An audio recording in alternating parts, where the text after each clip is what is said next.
च्वडम सड़म गच्छामि। मैं राधारमन त्रिपाठी पुनः आज का दूसरा वीडियो बनाने के लिए प्रस्तुत हूँ आप लोगों के सामने। ये वीडियो जो है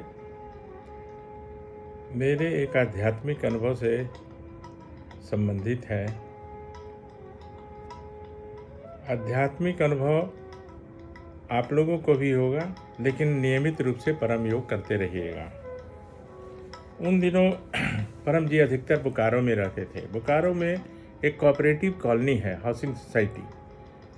वहाँ तो ज़्यादातर अधिकारियों के या कर्मचारियों के जो फ्लैट्स हैं, क्वार्टर्स हैं, उसके अलावा एक 300-400 मकान के एक कोऑपरेटिव सोसाइटी है। उसमें 2 नंबर का जो है वो एक सिन्हा साहब थे, चीफ इंजीनियर। वो मेरे बड़े अच्छे मित्र थे। तो मैं उनके यहाँ किराए में ही था। मैं किराए के रूप में मैं ऊपर में रहता था, नीचे में वो स्वयं रहते थे। बहुत अच्छा अनुभव है। तो परम जी ऊपर में रहते थे और मकान मालिक जो सिन्हा जी थे वो नीचे रहते थे। तो मेरी एक आदत थी कि जहाँ परम जी रहते थे तो मैं और किसी को अलाउ नहीं करता था। उसके ऊपर छोटे छोटे 2 और फ्लैट्स थे, लेकिन मैंने सिन्हा जी को बोला कि आपको जो किराया लेना है वो ले लीजिए, लेकिन और कोई थर्ड पार्टी यहाँ आना जाना ना करे। तो नीचे बंद कर दिया। तो हम लोग ही रहते थे, परम जी हम रहे, या परम जी के साथ तो अक्सर 2-4 आते ही रहते थे। हर जगह से कोई ना कोई आते रहते थे, तो सुविधा भी रहती थी। बैठकी तो यहीं होती थी। सोने के समय में 1-2 लोग चले जाते थे ऊपर में। तो अक्सर कभी ऑफिस के लिए, कभी कहीं काम के लिए। और सिन्हा जी रिटायर हो चुके थे। तो जैसे नीचे अगर देख लिए, देखा देखी हो गई, तो बोलते थे कि त्रिपाठी जी आइए, चाय पीते हैं, फिर जाइएगा। तो एक दिन मैं रुक गया। नीचे ड्राइंग रूम में सोफ़ा, लंबा वाला सोफ़ा दीवार से सटा के रखा था, और उसके ऊपर ट्यूबलाइट, पहले की जो ट्यूबलाइट होती थी ना, वो बहुत भारी हेवी होता था। उसमें चोक जैसा रहता था, बीच में वो लगा हुआ होता था। और मैं बीच में सोफ़ा, 3 सीटर में 3 सीटर सोफ़ा था, जिसमें मैं बीच में बैठा था। और सामने सिन्हा जी सिंगल सोफ़ा पे, और साइड में उनके बेटे शिशिर वो बैठे थे। बातचीत चल रहा था, चाय वगैरह बन रहा था, चाय की तैयारी हो रही थी। तो फ्रैक्शन ऑफ सेकेंड जैसे होता है ना, कि परम जी ने मुझे कहा कि तुम उठो वहाँ से।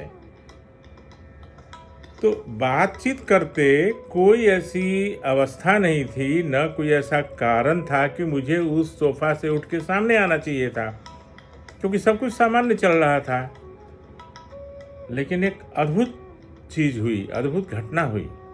वो क्या हुई कि मैं उठा और सामने के सोफ़ा पर बैठ गया। तो ये दोनों पिता पुत्र, सिन्हा जी और उनके लड़के, चकित हुए। क्या हुआ अंकल, क्या हुआ त्रिपाठी जी, इधर। तो मेरा उठना, दीवार के तरफ से जो मैं सोफ़ा पर बैठा था, और मेरा उठना, और सामने के सोफ़ा पर बैठते बैठते वो जो ट्यूबलाइट का जो सेट था, पूरा फिटिंग्स, वो पूरा का पूरा अपने आप गिर गया, मैं जहाँ बैठा था।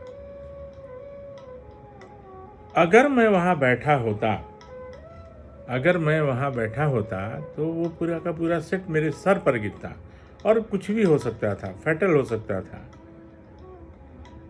अगर सामान्य परिस्थिति होती। अर्थात अगर परम जी की कृपा नहीं होती, परम जी का ये ब्लेसिंग नहीं होता, तो कोई व्यक्ति बच नहीं सकता। क्योंकि एक तो उस समय का जो फिटिंग्स ही है बहुत हेवी होता था, और सीधे सिर पर गिर जाना, फैटल नहीं भी होता तो घायल तो हो ही जाता आदमी, पता नहीं क्या होता। तो ये सब 2 सेकंड के अंदर में हुआ। अब सारे लोग चकित, मैं भी चकित था कि, क्योंकि कोई बोलता कि भाई उठ जाइए, वो गिरने वाला है या गिर रहा है, तो भी एक बात थी। कोई नहीं, कुछ नहीं, सामान्य गपशप हो रहा है, बातचीत हो रही है।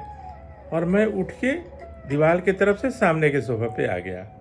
सोफ़ा पे जैसे बैठा, और वो पूरा फिटिंग्स गिर गया। इन लोगों ने कहा कि ये तो ऐसा अजीब घटना हुई हम कि बस ऐसे ही होता है, परम जी जब बचाना चाहते हैं ना तो ऐसे ही है। और ये एक बहुत बड़ा अनुभव हमारे लिए था, बहुत बड़ा मतलब बहुत बड़ा। तो बाद में उन लोगों ने अनुभव किया, तो उसका चित्र भी है हमारे पास, लेकिन यहाँ पे अभी संभव नहीं है आपको दिखाना। वो जो जहाँ सोफ़ा लगा था, जहाँ बैठा था मैं, तो ऐसा सब होता रहता है। और आध्यात्मिक अनुभव ये तो एक है, ऐसे अनेक हैं जिनसे वर्षों से आपकी मुलाकात नहीं हुई है, जिनसे फ़ोन पे बात नहीं हुई है। आप एक बार उनको याद करेंगे और उनका फ़ोन 15 मिनट के अंदर आपके पास आएगा। ऐसा 100 से मेरा ज़्यादा उदाहरण है। तो मैं कुछ अलग नहीं हूँ, जो आप हैं वही मैं हूँ। मैंने सिर्फ प्रयोग ज़्यादा किया, मैंने सिर्फ प्रयोग ज़्यादा किया। आप लोग करेंगे, आपके साथ भी वही होगा। मेरे जो गुरु ही कहेंगे, क्योंकि उन्होंने ही परम जी के बारे में बताया। वो पूरे लाइफ टाइम में 5 लोगों को उन्होंने बताया, पितृ भाई। उस समय परम प्रयोग बोलते थे जब उन्होंने सिखाया। बाद में जब परम जी रहने लगे ज़्यादा, भी बहुत सारा अमेंडमेंट्स हुआ, तो इसका नाम परम जी ने पितृ भाई बोकारो में ही दिया उन्होंने। और पकड़ देने की व्यवस्था, क्योंकि शुरू में जब परम जी पत्र चलाए थे तो नारियल को चढ़ा रहा है, तो 5-5 ट्रक नारियल। परम जी बोले कि मैं क्या करूँगा, कोई साड़ी लेके आ रहा है, कोई धोती लेके आ रहा है, तो मैं अब बेचते चलूँगा क्या। तब उन्होंने 70-80 साल पहले उन्होंने ये रुपए देने की व्यवस्था की, क्योंकि उनका एक मिशन भी था कि हर 25 किलोमीटर पे ध्यान सेंटर, परम धाम नहीं, परम धाम जो लास्ट डेस्टिनेशन होता है, यानी मृत्यु के बाद यहाँ जिसका संस्कार होता है, उसको परम धाम बोलते हैं। आजकल के लोग इस बात को समझते नहीं हैं। तो मैं तो कभी जाऊँगा नहीं परम धाम, और ना आप लोगों को जाने की सलाह दूँगा। जिनको जाना है वो अभी ही चले जाएं। तो परम ध्यान सेंटर, ध्यान केंद्र बनाना है, आप लोग सहयोग कीजिए और परम जी के सपने को साकार करिए। तो ऐसा प्रतिदिन मैं कुछ पत्र के बारे में और कुछ अनुभव के बारे में बताऊंगा। एक पुस्तक भी लिख रहा हूं, लेकिन पता नहीं परम जी की क्या इच्छा है।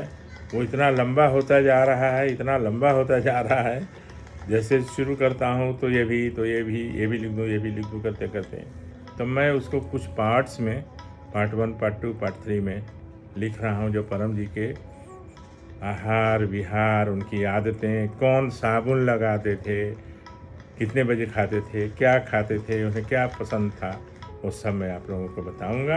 आप लोग का आशीर्वाद चाहूँगा और निवेदन कि इस वीडियो को ज़्यादा से ज़्यादा लोगों को पहुंचाइए।